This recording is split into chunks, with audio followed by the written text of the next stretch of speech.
मित्रों, कामुकता, काम वासनाएं, इच्छाएं किस प्रकार मनुष्य के सुखी जीवन को बर्बाद करती है, इसके लिए हम आपको एक ऐसे राजा की कहानी सुनाते हैं जो सदैव काम वासना में लीन रहा करता था।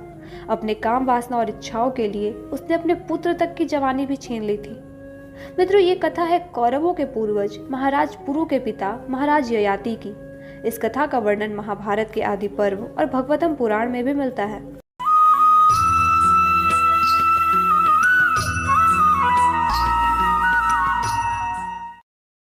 मित्रों, कथा शुरू होती है दैत्य गुरु शुक्राचार्य की पुत्री देवयानी और दैत्य राज वृषपर्वा की पुत्री शर्मिष्ठा से, जो कि अच्छी सहेलियां थी।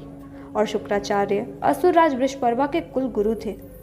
एक दिन शर्मिष्ठा और देवयानी स्नान करने के लिए नदी किनारे गई थी। उन्होंने अपने कपड़े तट पर ही छोड़ दिए थे। तभी अचानक तेज हवा चली और दोनों के कपड़े इधर उधर हो गए। जल्दबाजी में शर्मिष्ठा ने देवयानी के कपड़े पहन लिए। जब देवयानी ने देखा तो बहुत क्रोधित हुई और राजकुमारी शर्मिष्ठा को भला बुरा कहने लगी।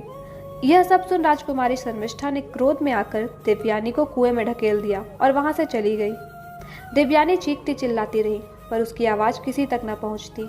कुछ समय बाद महाराज ययाति वहां पहुंचे और कुएं में गिरी देवयानी की आवाज सुन उसे कुएं से बाहर निकाला और उसकी जान बचाई। ययाति को देख देवयानी मंत्रमुग्ध हो गई। इसके बाद देवयानी ने घर जाकर सारी बातें अपने पिता शुक्राचार्य को बताई। सारी बातें सुन शुक्राचार्य अत्यंत क्रोधित हुए और असुर राज को राज्य छोड़ देने की धमकी देने लगे। कुलगुरु के जाने के डर से राजकुमारी शर्मिष्ठा और उनके पिता महाराज वृषपर्वा ने उनसे क्षमा याचना की, पर अपमानित देवयानी ने राजकुमारी शर्मिष्ठा को माफ करने से मना कर दिया और कहा कि मैं राजकुमारी को तभी क्षमा करूंगी जब वो आजीवन मेरी दासी बनकर रहेगी। कोई रास्ता न होते हुए राजकुमारी शर्मिष्ठा ने देवयानी के प्रस्ताव को स्वीकार कर लिया। कुछ समय बाद देवयानी का विवाह महाराज ययाति से संपन्न हुआ। वो अपनी दासी शर्मिष्ठा के साथ ययाति के घर आ गई। कुछ समय बाद ययाति और देवयानी के 3 पुत्र हुए। फिर एक दिन ययाति की नजर शर्मिष्ठा पर पड़ी। शर्मिष्ठा उसे बेहद खूबसूरत और मनमोहक लग रही थी। महाराज ययाति उसकी सुंदरता पर मोहित हो गए और उन दोनों ने भोग विलास किया। मित्रों, महाराज ययाति पहले से ही 100 से अधिक विवाह कर चुके थे और सदैव भोग विलास में रहते थे। इसके बाद भी उन्होंने शर्मिष्ठा के साथ अनैतिक संबंध रखे। मित्रों, उनके अनैतिक संबंध के बारे में कोई नहीं जानता था। शर्मिष्ठा से भोग विलास के बाद ययाति ने उनसे विवाह कर लिया और ययाति को शर्मिष्ठा से 2 पुत्र भी प्राप्त हुए। ऐसे ही समय बीतता गया। फिर एक दिन देवयानी ने देखा कि शर्मिष्ठा बिना विवाह के ही अपने बच्चों को संभाल रही है। वो समझ गई कि ये पुत्र शर्मिष्ठा और ययाति के ही हैं। धोखे के क्रोध में उसने सारी बातें अपने पिता शुक्राचार्य को बताई। धोखे की बात सुन शुक्राचार्य बहुत ही क्रोधित हुए और उन्होंने राजा ययाति को श्राप दे दिया कि हे ययाति, जिस जवानी पर तुम्हें इतना घमंड है, मैं तुमसे वो जवानी ही छीनता हूँ और श्राप देता हूँ कि तुम अब से एक बूढ़े व्यक्ति बन जाओगे। ययाति कुछ न कह सके और वहाँ से चले गए। ये श्राप मिलने के बाद ययाति का शरीर बूढ़ा होने लगा। उसकी पीठ झुक गई और वह चलने फिरने में भी असमर्थ हो गया। फिर भी ययाति की भोग विलास की इच्छा शांत नहीं हुई और वह फिर से भोग विलास में लग गया। शुक्राचार्य के श्राप से जल्द ही बूढ़ा हो जाने के कारण उसकी मृत्यु जल्द ही समीप आ गई। तब वह यमराज के सामने गिड़गिड़ाने लगा और कहा कि अभी उसकी इच्छाएं समाप्त नहीं हुई है, इसलिए वो उसे थोड़ी और मोहलत दे दे। ययाति को गिड़गिड़ाता देख यमराज ने कहा कि तुम शुक्राचार्य के पास जाओ और उनसे अपने श्राप का समाधान मांगो, तभी तुम्हें तुम्हारा जीवन मिल सकता है। इसके बाद ययाति शुक्राचार्य के पास गया और उनसे गिड़गिड़ाने लगा। शुक्राचार्य ने उसे अपने श्राप का उपाय बताते हुए कहा, अगर तुम्हारे पुत्रों में से किसी ने भी तुम्हारे बुढ़ापे को ले लिया तो तुम्हारा श्राप खत्म हो जाएगा। ऐसा सुन ययाति ने अपने पुत्रों से अपनी जवानी देने को कहा, पर किसी ने भी उसकी बात न मानी और उन्हें स्वार्थी भी कहा। महाराज ययाति बहुत दुखी हुए।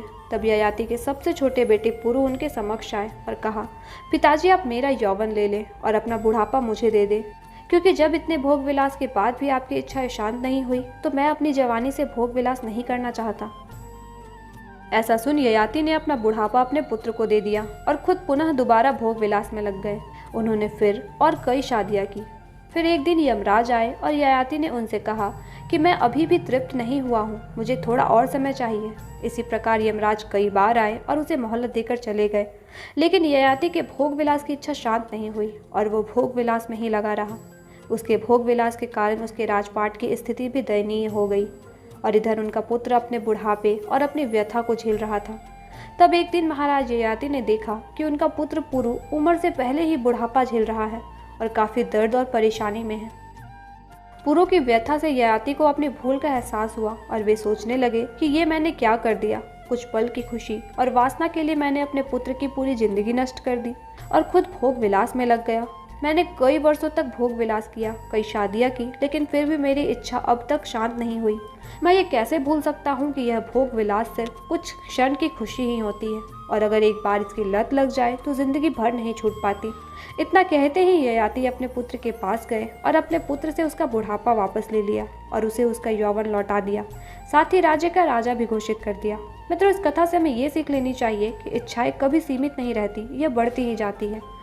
अधिक इच्छाएं मनुष्य का जीवन नष्ट कर देती है, इसलिए हमें अपनी इच्छाओं को हमेशा काबू में रखना चाहिए और जब इसकी जहाँ ज़रूरत हो वहीं उपयोग करना चाहिए। राधे राधे, धन्यवाद।